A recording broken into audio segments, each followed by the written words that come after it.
얼굴 중에 노화가 가장 빨리 나타나는 부분은 바로 눈가예요. 눈꺼풀은 특히나 조심해야 돼요. 그리고 어떤 유튜브 영상을 보니까 노화를 방지한다 그래서 양쪽에 눈꺼풀을 꽉 이렇게 잡은 상태에서 눈을 세게 감았다가 떴다가 이렇게 하라고 설명하는 걸 봤거든요. 너무 과학적인 근거가 없어요. 눈을 비비는 행위와 눈꺼풀에 자극을 주는 행위는 오히려 노화를 유발할 수 있습니다. 그래서 마사지 할 때 제일 중요한 게 안녕하세요. 지식한상 구독자 여러분 반갑습니다. 저는 안과 전문의 조성원 채널을 운영 중인 조성원 안과 전문의입니다. 반갑습니다.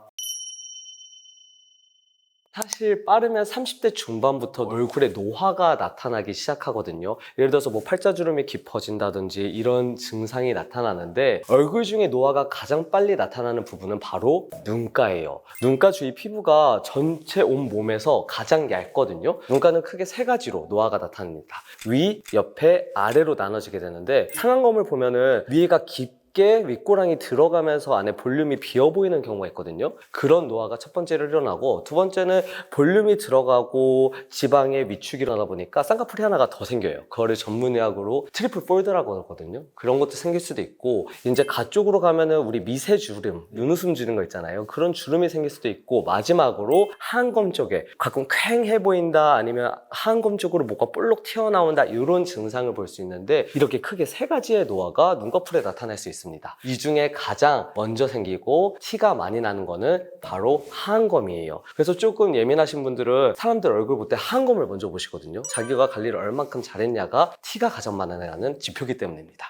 눈밑 처짐이 발생했을 경우에 질환을 유발할 수 있냐, 요거는 사실 조금 애매한 부분이기는 해요. 보통 눈밑 처짐의 초기부터 중기까지는 미용상의 문제가 될 뿐이지 질병을 유발하진 않거든요. 대신 말기가 돼서 이제 심해질 경우에는 눈꺼풀이 안구에 딱 달라붙어 있어야 되는데 얘가 이렇게 붕 떠요. 그러니까 안구 사이와 눈꺼풀 사이에 공간이 생기게 되면은 공기 중에 노출이 많이 되면서 안구에 건조증을 유발할 수도 있고 염증을 유발할 수는 있습니다. 30대 중반부터 40대 초에 생기는 눈밑 처짐 같은 경우에는 단순히 눈밑 처짐만 있는 게 아니라 많은 확률에서 붓기를 동반할 경우가 많거든요. 예를 들어서 지난번 제 진료에 40대 중반 여성분이 오셨는데 진짜 하안검에 이렇게 눈밑 처짐이 튀어나와서 온 거예요. 붓기가 아니라 지방이 튀어나온 거구나 라고 생각을 했지만 환자분한테 냉찜질 많이 해주시고 제가 말씀드리는 마사지 2주 동안 하고 오세요 라고 말씀드리고 2주 뒤에 뵀거든요. 근데 진짜 많이 들어간 거예요. 그만큼 30대, 40대, 50대 초까지는 우선 붓기를 먼저 빼보는 게 우선이다가 되겠고, 두 번째는 케어를 해주는 게 중요한데요. 초기에 눈밑 처짐 같은 경우에는 아이 울세라라든지 아이서마라지라든지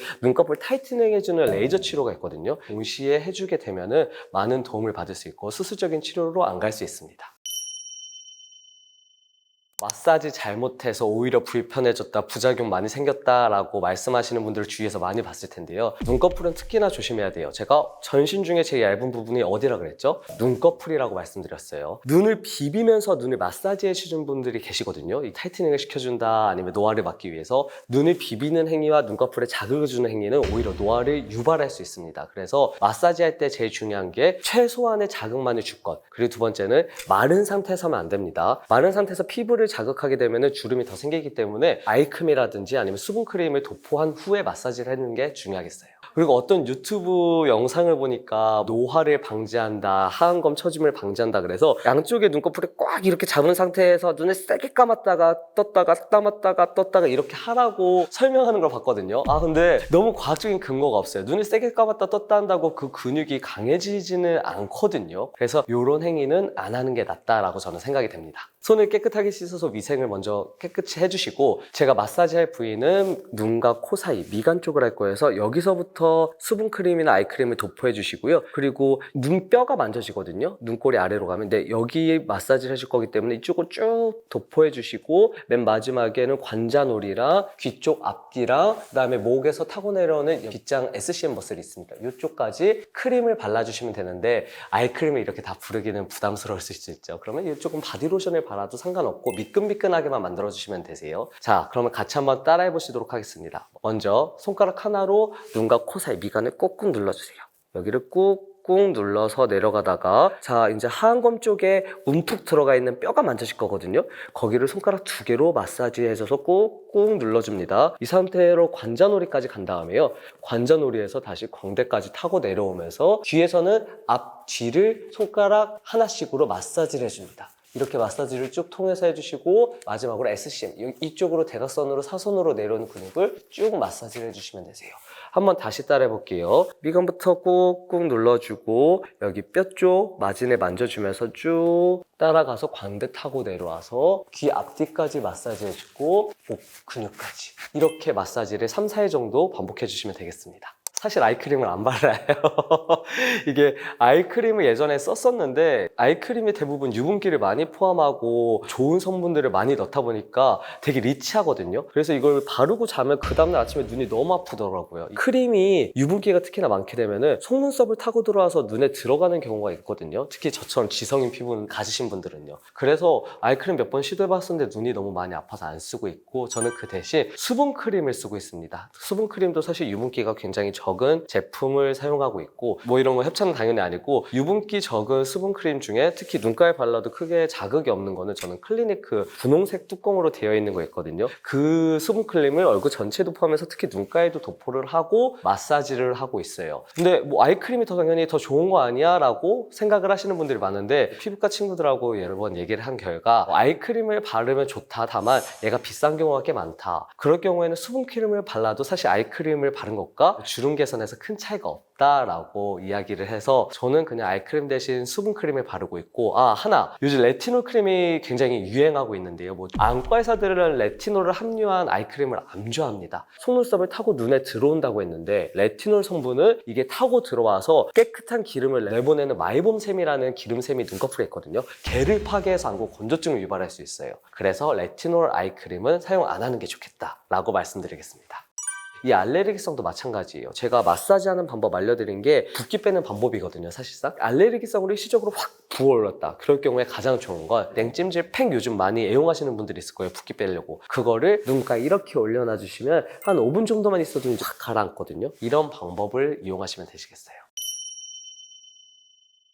이제 50대 중반이 넘어가면은 사실 붓기보다는 지방 조직이 이렇게 볼록 튀어나온 경우가 더 많거든요. 원래 얘가 이렇게 볼록 못 튀어나오게 주변 조직들이 얘를 타이트하게 딱 이렇게 잡아주고 있어요. 그런데 나이가 먹으면서 얘를 타이트하게 이렇게 잡아주고 있던 주변 조직이 느슨하게 됩니다. 그러면 지방은 나는 자유다 하면서 얘가 앞으로 볼록 튀어나오는 게 바로 하안검 처짐이거든요. 사실 뭐 레이저 치료, 아이울세라, 뭐 냉찜질 뭐를 하더라도 튀어나온 거는 막을 수가 없기 때문에 수술적 치료가 답이 되겠습니다. 40대까지 안 가더라도 30대 때부터 요즘 피부 관리 하시는 분들이 굉장히 많은데요. 30대부터 물론 탄력이 콜라겐이 감소하기는 시작해서 하안검 처짐이 조금씩은 보일 거예요. 그래서 저는 1년에 한 번, 1년에 두 번 정도는 아예 울세라나 써마지나 푹페인분 같은 경우에는 주베르 볼륨이나 콜라겐 부스터 주사 치료를 받으라고 말씀을 드리거든요. 치료를 1년에 한두 번만 받더라도 훨씬 미용적으로는 좋아질 수 있다. 개선될 수 있다라고 생각이 돼요. 저는 1년에 두 번 정도 아이울세라로 이제 타이트닝 시켜주고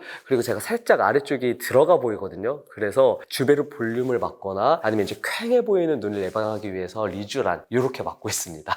레이저 같은 거 너무나 좋기는 한데 받기 전에 저는 우선 붓기를 빼고 가라고 말씀을 드리고 싶어요. 그 붓기를 빼서 실제로 자기의 탄력도가 얼마나 떨어지는지 아니면 지방이 얼마나 볼록 튀어나와 있는지 확인을 받고 붓기가 있어서 자기가 꺼진 부분이 잘 안 보일 수가 있거든요. 붓기를 빼고 확인을 받고 나서 빠진 부분은 채워주면 되고 그리고 나온 부분은 타이트닝 시켜주면 된다. 이게 포인트가 되겠습니다. 하안검 처짐이라든지 아니면 상안검의 노화를 최소화시킬 수 있는 습관은 바로 자외선 차단입니다. 저는 여름철이든 심지어 겨울철에도 자외선 차단 안경을 착용하고 낮에는 다니거든요. 굳이 선글라스일 필요는 없어요. 선글라스는 빛을 차단하는 효과가 있는 거지 일반 안경을 끼더라도 거기에 자외선 차단 효과를 넣으면 자외선 차단을 시킬 수 있거든요. 자외선 중에 UVA는 진피층까지 침투를 해서 콜라겐을 부셔버려요. 그래서 우리는 1년 내내 자외선 차단할 수 있는 안경을 착용하거나 선글라스를 착용하는 습관을 들이는 게 가장 예방 방법이 되겠다라고 이해를 하시면 되겠습니다. 노화를 막는 거는 투자한 만큼 그 결과가 나온다라고 생각을 하거든요. 자외선 차단도 귀찮죠. 귀찮은데 생활을 해서 이제 자외선 차단함으로써 노화를 막는 게 가장 중요하겠고 레이저 치료 받는 거 당연히 돈도 많이 들고 시간도 아깝죠. 근데 젊어서 해둔 거는 50대 때 결과가 더 좋기 때문에 미리미리 꾸준히 받는 것을 추천드리겠습니다.